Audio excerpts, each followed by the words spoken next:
This is the story of a man named Stanley. Stanley worked for a company in a big building where he was employee number 427. Employee number 427's job was simple. He sat at his desk in room 427 and he pushed buttons on a keyboard.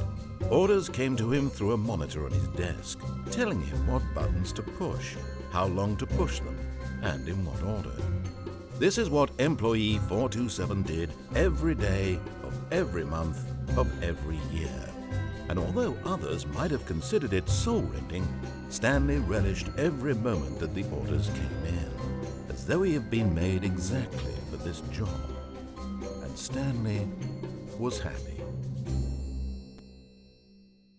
And then one day, something very peculiar happened. Something that would forever change Stanley. Something he would never quite forget. He had been at his desk for nearly an hour when he realized that not one single order had arrived on the monitor for him to follow. No one had showed up to give him instructions, call a meeting, or even say hi. Never in all his years at the company had this happened, this complete isolation. Something was very clearly wrong. Shocked, frozen solid, Stanley found himself unable to move for the longest time. But as he came to his wits and regained his senses, he got up from his desk and stepped out of his office. All of his co-workers were gone. What could it mean? Stanley decided to go to the meeting room. Perhaps he had simply missed a memo.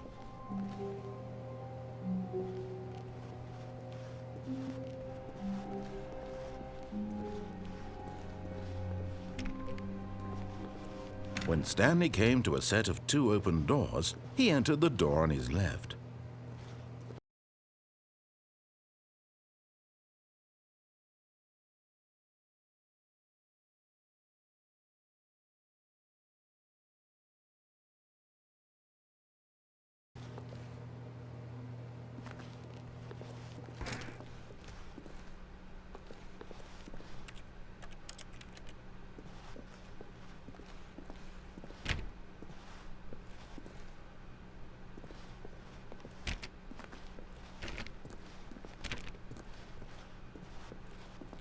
Yet there was not a single person here either. Feeling a wave of disbelief, Stanley decided to go up to his boss's office, hoping he might find an answer there.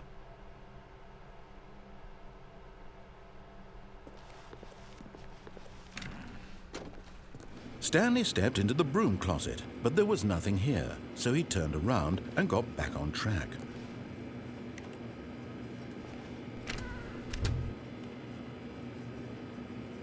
There was nothing here.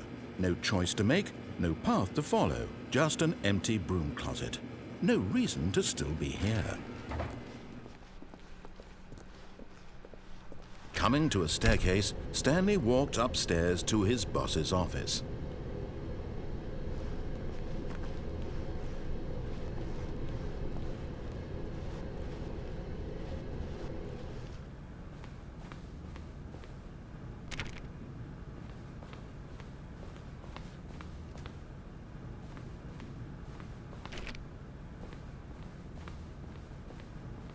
Stepping into his manager's office, Stanley was once again stunned to discover not an indication of any human life. Shocked, unraveled, Stanley wondered in disbelief who orchestrated this, what dark secret was being held from him. What he could not have known was that the keypad behind the boss's desk guarded the terrible truth that his boss had been keeping from him. And so the boss had assigned it an extra secret PIN number, 2845. But of course, Stanley couldn't possibly have known this. Yet incredibly, by simply pushing random buttons on the keypad, Stanley happened to input the correct code by sheer luck. Amazing. He stepped into the newly opened passageway.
Descending deeper into the building, Stanley realized he felt a bit peculiar. It was a stirring of emotion in his chest, as though he felt more free to think for himself, to question the nature of his job. Why did he feel this now, when for years it had never occurred to him?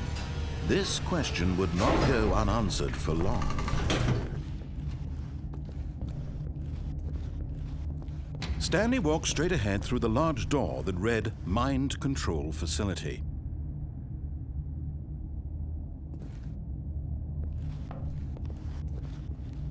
Although this passageway had the word Escape written on it, the truth was that at the end of this hall, Stanley would meet his violent death. But of course, Stanley thought better of it and realized he simply had too much to live for.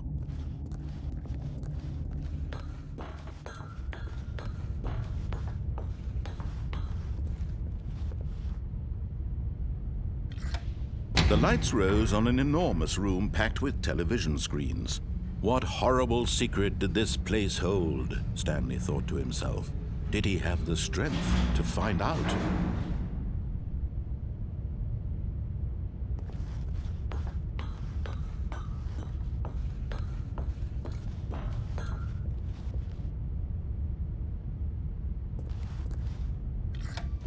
Now the monitors jumped to life, their true nature revealed.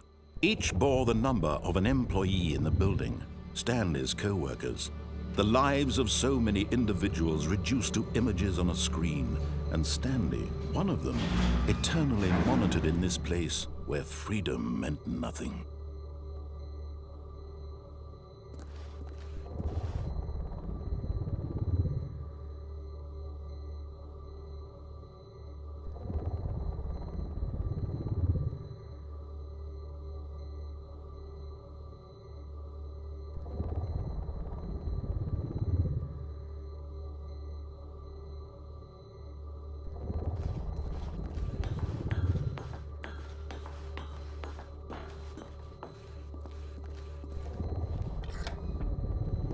This mind control facility, it was too horrible to believe. It couldn't be true. Had Stanley really been under someone's control all this time? Was this the only reason he was happy with his boring job? That his emotions had been manipulated to accept it blindly?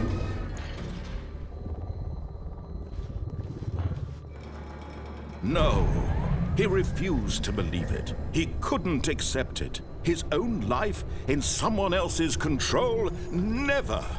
It was unthinkable, wasn't it? Was it even possible? Had he truly spent his entire life utterly blind to the world? But here was the proof, the heart of the operation. Controls labeled with emotions, happy or sad or content, walking, eating, working, all of it monitored and commanded from this very place. And as the cold reality of his past began to sink in, Stanley decided that this machinery would never again exert its terrible power over another human life. For he would dismantle the controls once and for all.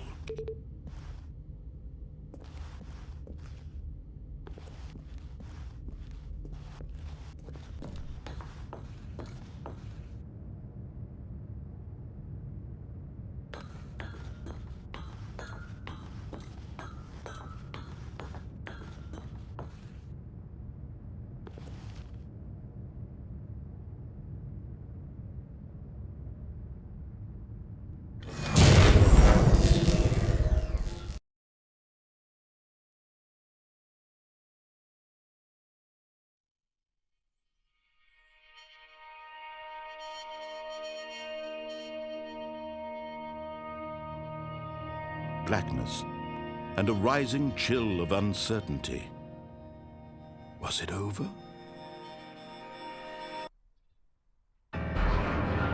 Yes, he had won. He had defeated the machine, unshackled himself from someone else's command. Freedom was mere moments away.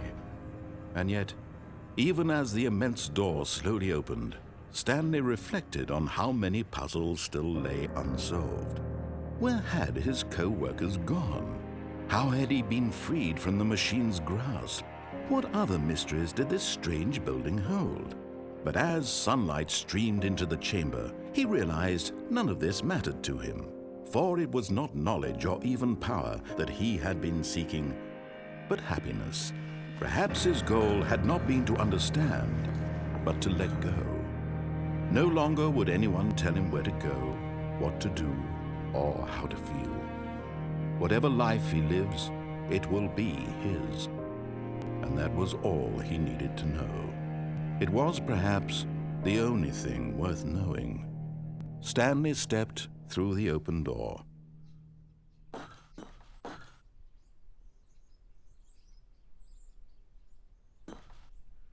Stanley felt the cool breeze upon his skin, the feeling of liberation, the immense possibility of the new path before him. This was exactly the way, right now, that things were meant to happen.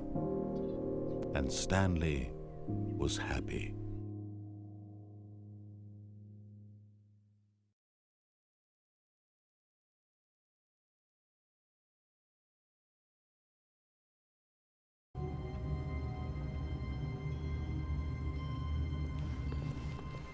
Already this was uncomfortable, and Stanley decided that as soon as he found a new space he felt safe in, that he would never leave it again in his life.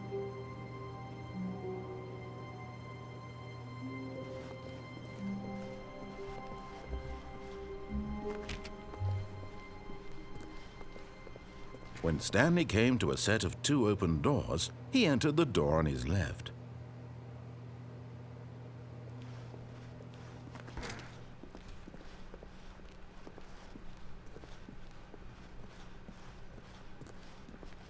Yet there was not a single person here either. Feeling a wave of disbelief, Stanley decided to go up to his boss's office, hoping he might find an answer there. Coming to a staircase, Stanley walked upstairs to his boss's office.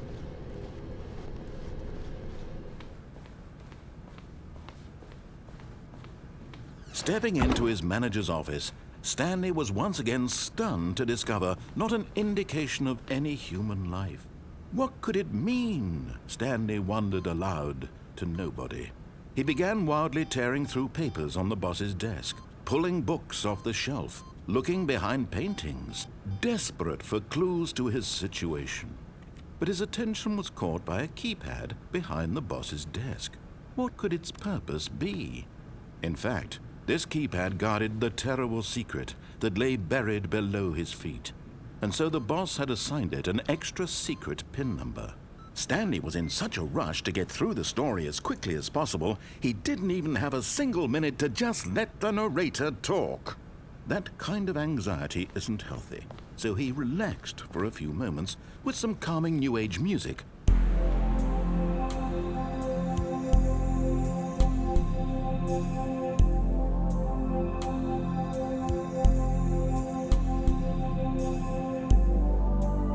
Feeling soothed and rejuvenated, Stanley calmly walked forward into the opened passageway.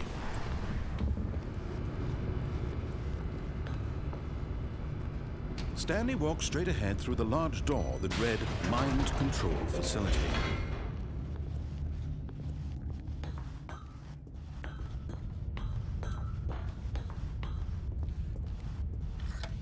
The lights rose on an enormous room packed with television screens. What horrible secret did this place hold? Stanley thought to himself. Did he have the strength to find out?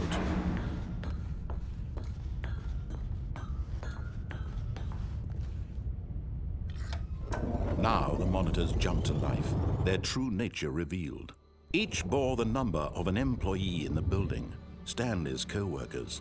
The lives of so many individuals reduced to images on a screen, and Stanley, one of them, eternally monitored in this place where freedom meant nothing.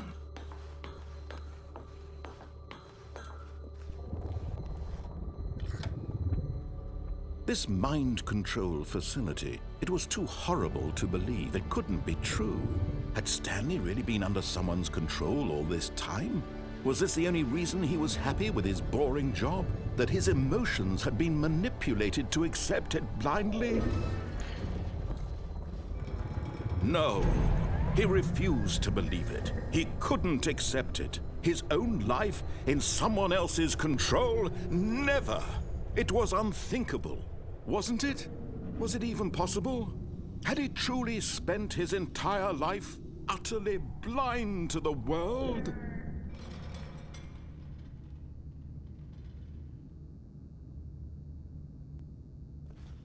But here was the proof. The heart of the operation.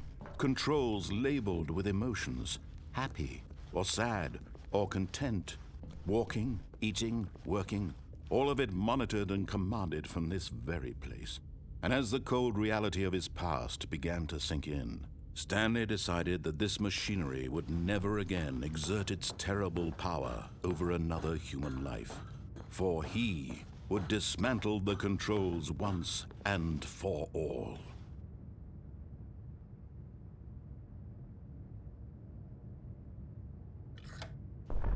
Oh, Stanley, you didn't just activate the controls, did you? After they kept you enslaved all these years, you go and you try to take control of the machine for yourself. Is that what you wanted? Control? Oh, Stanley, I applaud your effort, I really do. But you need to understand, there's only so much that machine can do. You were supposed to let it go, turn the controls off, and leave. If you want to throw my story off track, you're going to have to do much better than that. I'm afraid you don't have nearly the power you think you do. For example, and I believe you'll find this pertinent, Stanley suddenly realized he had just initiated the network's emergency detonation system. In the event that this machine is activated without proper DNA identification, nuclear detonators are said to explode, eliminating the entire complex. How long until detonation then? Let's say, 2 minutes. Ah, now this is making things a little more fun, isn't it, Stanley? It's your time to shine. You are the star. It's your story now. Shape it to your heart's desires. Oh, this is much better than what I had in mind. What a shame we have so little time left to enjoy it. Mere moments until the bomb goes off. But what precious moments each one of them is. More time to talk about you, about me, where we're going, what all this means. I barely know where to start. What's that? You'd like to know where your co-workers are? A moment of solace before you're obliterated? All right, I'm in a good mood. You're gonna die anyway. I'll tell you exactly what happened to them. I erased them. I turned off the machine. I set you free. Of course, that was merely in this instance of the story. Sometimes when I tell it, I simply let you sit there in your office forever, pushing buttons endlessly and then dying alone. Other times, I let the office sink into the ground, swallowing everyone inside, or I let it burn to a crisp. I have to say this, though, this version of events has been rather amusing. Watching you try to make sense of everything and take back the control wrested away from you, it's quite rich. I almost hate to see it go. But I'm sure whatever I come up with on the next go-around will be even better. My goodness, only 34 seconds left. But I'm enjoying this so much. You know what? To hell with it. I'm going to put some extra time on the clock. Why not? These are precious additional seconds, Stanley. Time doesn't grow on trees. Oh dear me, what's the matter, Stanley? Is it that you have no idea where you're going or what you're supposed to be doing right now? Or did you just assume when you saw that timer that something in this room was capable of turning it off? I mean, look at you. Running from button to button, screen to screen, clicking on every little thing in this room. These numbered buttons, no, these colored ones. Or maybe this big red button, or this door. Everything, anything, something here will save me. Why would you think that, Stanley? That this video game can be beaten? Won? Solved? Do you have any idea what your purpose in this place is? Stanley, you're in for quite a disappointment. But here's a spoiler for you. That timer isn't a catalyst to keep the action moving along. It's just seconds ticking away to your death. You're only still playing instead of watching a cutscene because I want to watch you for every moment that you're powerless. to see you made humble. This is not a challenge, it's a tragedy. You wanted to control this world, that's fine. But I'm going to destroy it first, so you can't. Take a look at the clock, Stanley. That's 30 seconds you have left to struggle. 30 seconds until a big boom and then nothing. No ending here, just you being blown to pieces. Will you cling desperately to your frail life, or will you let it go peacefully? Another choice. Make it count. Or don't. It's all the same to me, all a part of the joke. And believe me, I will be laughing at every second of your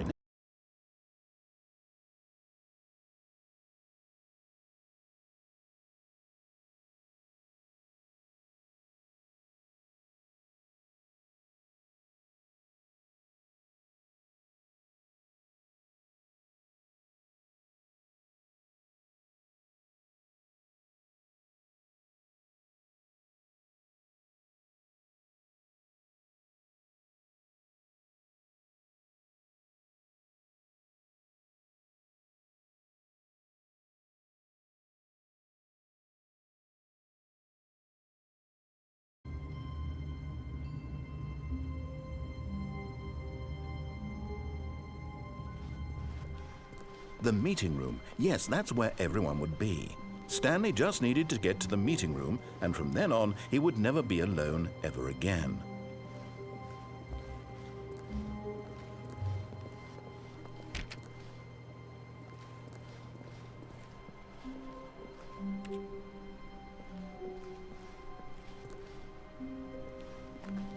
When Stanley came to a set of 2 open doors, he entered the door on his left.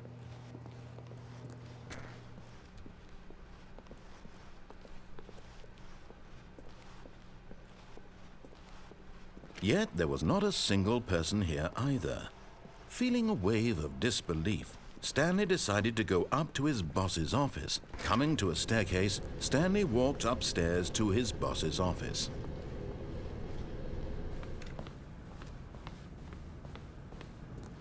Okay, I think we all know the drill by now. Blah, blah, blah. Dark secrets, the keypad. Stanley pushes some buttons. Oh, hey, look, it's a new passageway. Quelle surprise.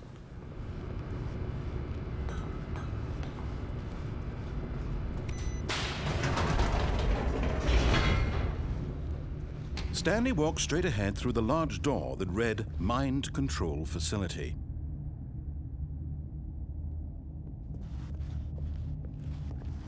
Although this passageway had the word escape written on it, the truth was that at the end of this hall, Stanley would meet his violent death. The door behind him was not shut. Stanley still had every opportunity to turn around and get back on track. At this point, Stanley was making a conscious, concerted effort to walk forward and willingly confront his death.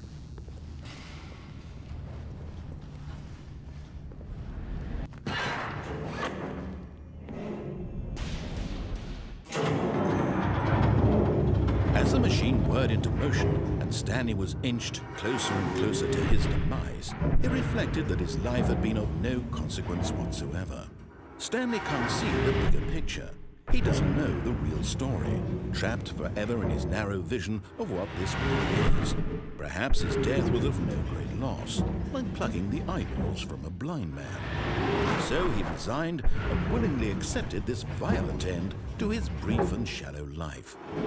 Farewell, Stanley.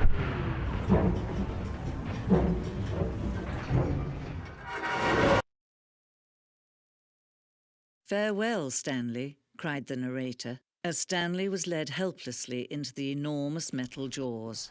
In a single visceral instant, Stanley was obliterated as the machine crushed every bone in his body, killing him instantly.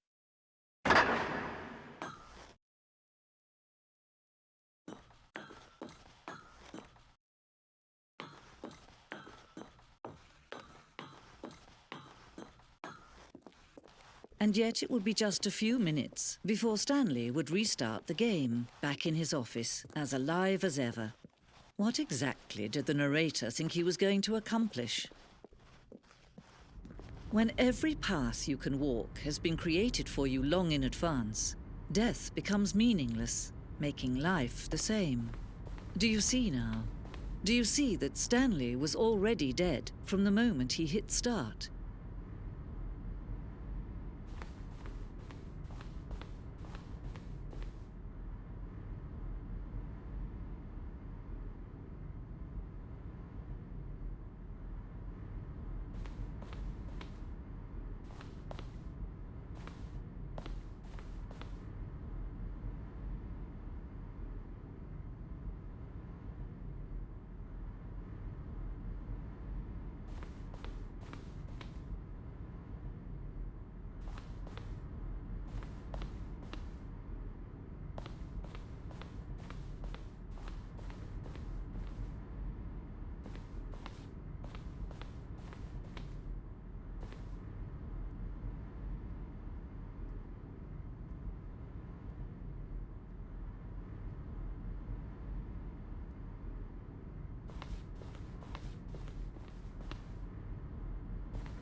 Oh, look at these two. How they wish to destroy one another.